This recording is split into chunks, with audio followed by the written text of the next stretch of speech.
ఈ అంశంలో మేము తక్షణ ద్విధ్రువ, ప్రేరిత ద్విధ్రువ బలగాల గురించి అధ్యయనం చేస్తాము. మొదట మేము డైపోల్ శక్తులను అధ్యయనం చేశాము. అక్కడ మనకు రెండు ధ్రువ అణువులు ఉన్నాయి, అవి వ్యతిరేక ధ్రువాల మధ్య ఆకర్షణ శక్తిని కలిగి ఉన్నాయి. రెండవది మేము డిబై శక్తులను అధ్యయనం చేస్తాము. ఇందులో ఒకటి శాశ్వత ద్విధ్రువం మరియు మరొకటి నాన్ పోలార్ అణువు. మేము ద్విధ్రువ అణువును నాన్ పోలార్ మాలిక్యూల్కు దగ్గరగా తీసుకువచ్చినప్పుడు నాన్ పోలార్ కూడా ధ్రువ అణువుగా మారింది. ఇది మూడవ రకమైన శక్తులు, మరియు ఈ సందర్భంలో ధ్రువ అణువులు లేవు. గ్యాస్ దశలో ఉన్న అణువులతో పోలిస్తే అణువుల మధ్య బలమైన ఆకర్షణ శక్తి ఉన్నందున ద్రవ దశ ఉనికిలో ఉందని మేము మునుపటి అంశాలలో అధ్యయనం చేశామని మీకు గుర్తుంటే. కాబట్టి ధ్రువ అణువులు లేని ద్రవాల గురించి ఏమిటి? వాటికి పోల్ లేకపోతే అవి ద్రవ రూపంలో ఎలా ఉంటాయి? ఉదాహరణకు, మనం క్లోరిన్ వాయువు గురించి మాట్లాడుతున్నాము. దీనిలో ఒక క్లోరిన్ మరొక క్లోరిన్తో బంధాన్ని ఏర్పరుస్తుంది. రెండు న్యూక్లియస్లు ఈ బంధిత ఎలక్ట్రాన్లను తమ వైపుకు సమానంగా లాగుతున్నాయి, అందుకే బంధిత జత ఎలక్ట్రాన్లు ఈ రెండు పరమాణువుల మధ్యలో ఖచ్చితంగా ఉంటాయి, కాబట్టి వాటిలో ఏదీ ఎటువంటి ధ్రువణతను పొందదు. అంటే ఈ అణువులో ధ్రువం లేదు. మరియు ధ్రువాలు లేనట్లయితే అణువుల మధ్య ఆకర్షణ శక్తి ఉండకూడదు, మరియు అణువుల మధ్య ఆకర్షణ శక్తి లేకపోతే క్లోరిన్ వాయువుకు ద్రవ దశ ఉండకూడదు. అదేవిధంగా, హీలియం, నియాన్ మరియు ఆర్గాన్ వంటి నోబుల్ వాయువులు అణువులతో బంధాలను ఏర్పరచవు, ఆపై అవి ఇతర వాటితో బంధాలను ఏర్పరచవు, ధ్రువణానికి అవకాశం లేదు. కాబట్టి ఈ సిద్ధాంతం ఆధారంగా, ఈ వాయువులను ద్రవాలుగా మార్చకూడదు. కానీ క్లోరిన్, హీలియం, నియాన్ వాయువులు ఒత్తిడి మరియు ఉష్ణోగ్రత యొక్క కొన్ని పరిస్థితులలో ద్రవాలుగా మార్చబడతాయని మనకు తెలుసు.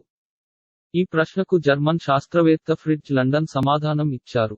1930లో ఇవి నాన్ పోలార్ అణువుల మధ్య ఉండే బలహీనమైన ఆకర్షణీయ శక్తులని అతను వివరణ ఇచ్చాడు. దీని కారణంగా మనం ఈ వాయువులను ద్రవీకరించవచ్చు. ఇప్పుడు మనం ఈ వివరణను అర్థం చేసుకుందాం. మీరు ఇక్కడ ఒక పరమాణువును చూడవచ్చు. ఇప్పుడు మధ్యలో సానుకూల ఛార్జ్ ఉన్న కేంద్రకం ఉందని మరియు ప్రతికూల ఎలక్ట్రాన్లు ఈ కేంద్రకం చుట్టూ తిరుగుతున్నాయని మాకు తెలుసు. సహజంగానే ప్రస్తుతం ఈ పరమాణువులో ధ్రువం లేదు. ఉష్ణోగ్రత మరియు పీడనం యొక్క నిర్దిష్ట పరిస్థితులు ఉంటే మనం వాయువులను ద్రవంగా మార్చగలమని నేను చెప్పాను. కాబట్టి మేము ఉష్ణోగ్రతను తగ్గిస్తాము మరియు ఒత్తిడిని పెంచుతాము. మనం దాని పరమాణువులు లేదా అణువులను ఒకదానికొకటి దగ్గరగా తీసుకువస్తున్నామని అర్థం. ఈ సందర్భంలో, మేము హీలియం గురించి మాట్లాడుతున్నాము. హీలియం యొక్క ఎలక్ట్రాన్లు కదులుతున్నట్లు మీరు చూడవచ్చు. అదేవిధంగా ఇతర హీలియం పరమాణువుల ఎలక్ట్రాన్లు కూడా కేంద్రకం చుట్టూ తిరుగుతున్నాయి.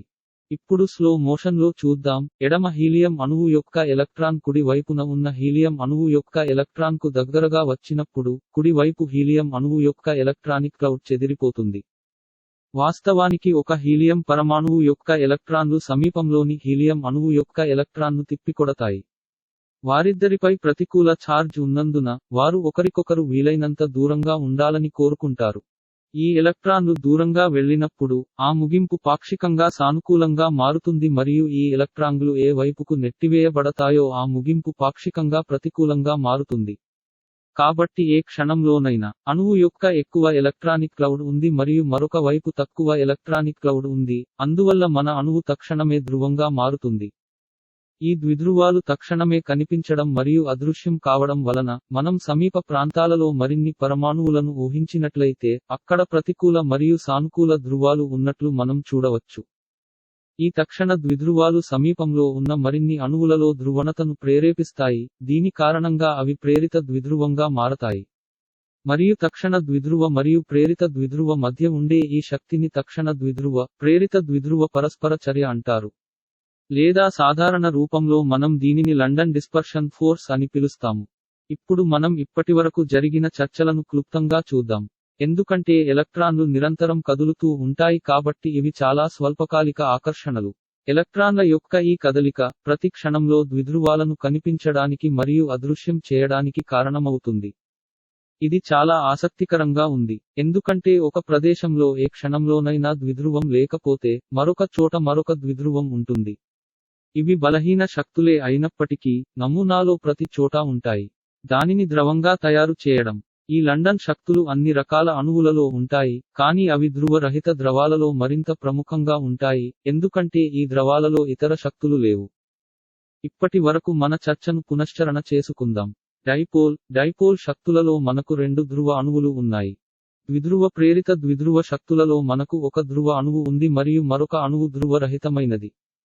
లండన్ డిస్పర్షన్ ఫోర్సెస్ లో రెండు అణువులు ధ్రువ రహితమైనవి. ఇది ఈరోజు మా చర్చను ముగించింది.